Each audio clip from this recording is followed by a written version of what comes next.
So నిన్న ముఖ్యమంత్రి గారు ప్రెస్ మీట్ పెట్టి చెప్తున్నారు, మంత్రులు అందరూ ఉన్నారు, ఆదాయం పెంచుతారంట, పేదలకు పంచుతారంట. ఆదాయం పెంచడంటే మందు ఆగిపిస్తారు మనతో, అంతే. తెలంగాణలో ఆదాయం పెంచే మార్గం ఏదన్నా ఉందయా అంటే అది కేవలం తాగుబోతుల్ని చేయటమే. దాని గురించి మాట్లాడదాం మనం. Sorry, excuse me. ప్రపంచంలో ఏదైనా సాధించే సత్తా భారత్కు ఉంది.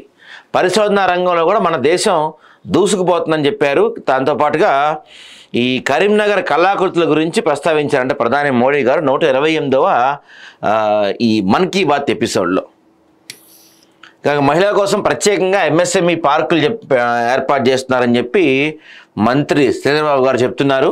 ఇక రాష్ట్రంలో 5 లక్షల కోట్ల కుంభకోణం జరుగుతుంది. కాంగ్రెస్ పార్టీ హెచ్ఐఎల్టీపీ పేరు జరుగుతున్న అవినీతి స్కామ్ అడ్డుకోవాలని చెప్పి కేటీఆర్ గారు చెప్తున్నారు.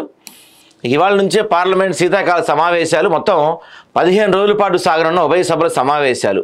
14 బిల్లులు ప్రవేశపెట్టేందుకు సిద్ధమైన కేంద్ర ప్రభుత్వం ఓటర్ జాబితా ప్రత్యేక సమగ్ర సవరణపై నిలదీస్తామని విపక్షాలు ప్రకటన అంట. ఈ సర్ గురించే మెయిన్గా ఉంది. 37 మంది మావోల సరెండర్. ఛత్తీస్గఢ్లోని దంతెవాడలో పెద్ద మొత్తంలో ఆయుధాలు, పేలు పదార్థాలు లొంగుబాటు. ఇంక ఇవి వార్తలు మెల్లగా తగ్గిపోతాయి. వీళ్ళు ఇంకా లొంగిపోవడం కూడా అయిపోయింది. దాదాపుగా ఎవరు మిగిలి లేరు ఆల్మోస్ట్. 66వ సివిల్ జడ్జి పోస్టుల భర్తీకి నోటిఫికేషన్. డిసెంబర్ 8వ తేదీ నుంచి 29వ తేదీ వరకు దరఖాస్తులకు ఆహ్వానం అట. ఇక తమిళనాడులో ఘోర రోడ్డు ప్రమాదం అండి, 11 మంది చనిపోయారంట. అయ్యో పాపం. ఈ బస్సు ప్రమాదాలు విపరీతంగా జరుగుతున్నాయి దేశవ్యాప్తంగా. బీఆర్ఎస్ పార్టీని చక్కదిద్దుకోకపోతే మూల్యం తప్పదు. 10 ఏళ్ల పాలన తర్వాత బీఆర్ఎస్కు స్థానిక ఎన్నికల సవాల్.